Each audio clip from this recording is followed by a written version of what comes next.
नमस्कार. मुलांच्या सवयी या फक्त सवयी नाहीत तर संस्कार आहेत. या सिरीजमध्ये मी पुन्हा एकदा सर्वांचे स्वागत करते. आपण आजच्या व्हिडिओमध्ये लहान मुलांच्या 2 सवयी पाहणार आहोत. एक म्हणजे स्वतःचं मत, भूमिका मांडण्याची सवय आणि 2 भाषण करण्याची सवय. या दोन्ही सवयींविषयी आपण सविस्तर माहिती पाहणार आहोत. 1. स्वतःचं मत किंवा भूमिका मांडण्याची सवय. बऱ्याचशा मुलांना स्वतःची मतं नसतात किंवा एखाद्या गोष्टीत आपल्याला मत मांडायला हवं हेही त्यांना कळत नाही. एखादी भूमिका बनवायला हवी किंवा ती भूमिका ठामपणे मांडायलाही हवी हे न कळल्यामुळे आणि बुद्धी आणि क्षमता असून देखील मुले मागं राहतात.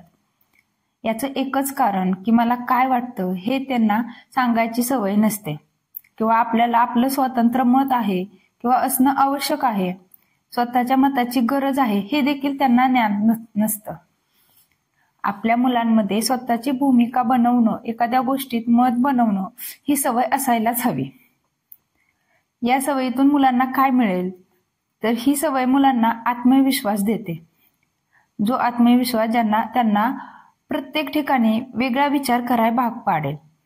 जेव्हा मुलं स्वतःची मत मांडू शकत नाहीत तेव्हा ते दुसऱ्यांच्या मतानुसार वाहवत जातात. त्यांना आपण इंग्रजीमध्ये फॉलोवर असे म्हणतो.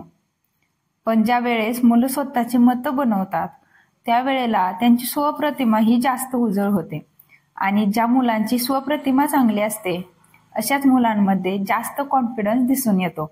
अशीच मुलं जास्त विचारी बनतात. ही सवय आपण मुलांना कशी लावाल तर कुठल्याही गोष्टीत आपल्या मुलांना तुम्ही त्यांचं मत काय हा प्रश्न नक्की विचारा. एखादी गोष्ट घडली, एखादा प्रसंग घडला तर तुला काय वाटतं, तुझं काय मत आहे हे नक्की विचारा. हॉटेलमध्ये गेल्यानंतर तुम्हाला काय खायला आवडेल, हे तू का मागवलंस असे प्रश्न विचारा. या प्रश्नांचं जेव्हा तो उत्तर देईल तेव्हा ते उत्तर अतिशय काळजीपूर्वक ऐका.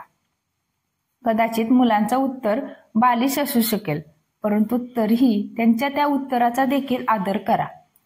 ज्यावेळेस तुम्ही त्याचं म्हणणं आदराने व्यवस्थितपणे ऐकाल त्यावेळेला ती मुलं आपलं म्हणणं जास्त व्यवस्थितपणे मांडण्याचा प्रयत्न करतात. विचारपूर्वक स्वतःची भूमिका तयार करायला लागतात. त्यानंतर त्यांना असं का वाटलं हे देखील विचारा. ज्यावेळेस मुलं त्यांची मत मांडायची असतील त्या या बाबतीत तुझ्या मित्रांचं मत काय आहे, ती तुझ्यासारखी आहेत की वेगळी आहेत, मित्रांबरोबरच त्याच्या आई वडिलांचं मत काय आहे, शिक्षकांचं मत काय आहे, त्यांची भूमिका काय आहे हे विचारायला देखील हरकत नाही.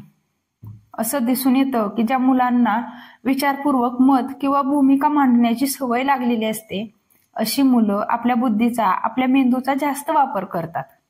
मग आपोआपच त्यांचा मेंदू जास्त तल्लख होत जातो. तसेच एखाद्या समस्येवर सर्व बाजूने विचार करण्याची सवयही या मुलांना आपोआप लागायला लागते. एखाद्या प्रसंगात तुम्ही मत मुलांच्या मतापेक्षा वेगळी आली तर त्यांना हे नक्की सांगा की प्रत्येकाला मत मांडण्याचा अधिकार आहे, पण आपल्या मतावर किती आग्रही असायचं, किती हट्टी असायचं हे ठरवता आलं पाहिजे. तसेच जेव्हा आपलं मूल आपलं मत मांडेल पण हट्ट करणार नाही तेव्हा त्याचं मनापासून कौतुकही करा. घरातील लहान सहान समस्येमध्ये जर मुलांची मतं विचारली, ती विचारात घेतली तर त्यांच्या मुलांच्या विचारशैलीवर अत्यंत चांगला परिणाम होत जातो. अशी मुलं जास्त समंजस देखील बनतात. आणि दुसरी सवय म्हणजे भाषण करण्याची सवय. जगातल्या अनेक भीतींपैकी सगळ्यात मोठी भीती कोणती असेल तर सगळ्यांसमोर बोलायची, भाषण करण्याची भीती. मुलांना लहानपणी सर्वांसमोर भाषण करण्याची सवय लागली तर या भीतीपासून मुलं सहजतेने मुक्त होतात. खरं तर लहानपणी मुलांना भीती नसतेच, पण मोठे लोक घाबरतात हे त्यांच्या जेव्हा लक्षात येतं तेव्हा त्यांच्याही मनात भीती निर्माण होते. खरं तर भीतीला सामोरे गेल्यानंतर भीती नाहीशी होते किंवा ती गोष्ट परत परत केली की त्यामागची भीती निघून जाते. भाषण कला ही देखील सवयीचाच भाग आहे. ज्यांना नेहमीच भाषण करण्याची सवय असते ते दिवसेंदिवस त्या कलेत पारंगत होत जातात. पण ज्यांना भाषण करण्याची सवय नसते ते मात्र भाषण करताना खूपच गोंधळतात. या सवयीतून मुलांना काय मिळते? मुलांना जर भाषण करण्याची सवय लागली तर त्यांच्यात आत्मविश्वास वाढतोच. त्याचबरोबर एखादा विषय कसा मांडायचा याचं कौशल्यही विकसित होतं. अनेक विषयांवर विचार करण्याची पद्धत मुलांमध्ये डेव्हलप होते. यासाठी मुलं स्वतःहून कामही करायला लागतील. भाषण केल्यानंतर जेव्हा कौतुक होईल त्यावेळेला या मुलांचा आत्मविश्वास द्विगुणित होईलच. त्याचबरोबर नेतृत्व कलाही विकसित होते. ही सवय मुलांना कशी लावायची? मुलांमध्ये ही सवय आणायची असेल तर मुलांना गोष्टी ऐकायची, गोष्टी वाचायची सवय लागली पाहिजे. घरात आजी आजोबा असतील आणि त्यांनी जर आपल्या नातवंडांना गोष्टी सांगायला सुरुवात केली आणि गोष्टी सांगताना आजीने किंवा आजोबांनी किंवा आई वडिलांनी हातवारे, चेहऱ्यावरचे भाव बदलत गोष्ट रंगवून सांगितली तर मुलं अशा गोष्टीत रंगून जातात. मग तीच गोष्ट मुलं जेव्हा बाकीच्यांना सांगायला लागतात तेव्हा भाषणाची पहिली पायरी पूर्ण होते. घरात पाहुणे आल्यानंतर लहान सहान कार्यक्रमात, गांधी जयंती असेल किंवा 15 ऑगस्ट, 26 जानेवारी असेल तर अशा वेळी खास करून आपल्या मुलांना भाषण करायला तयार करा.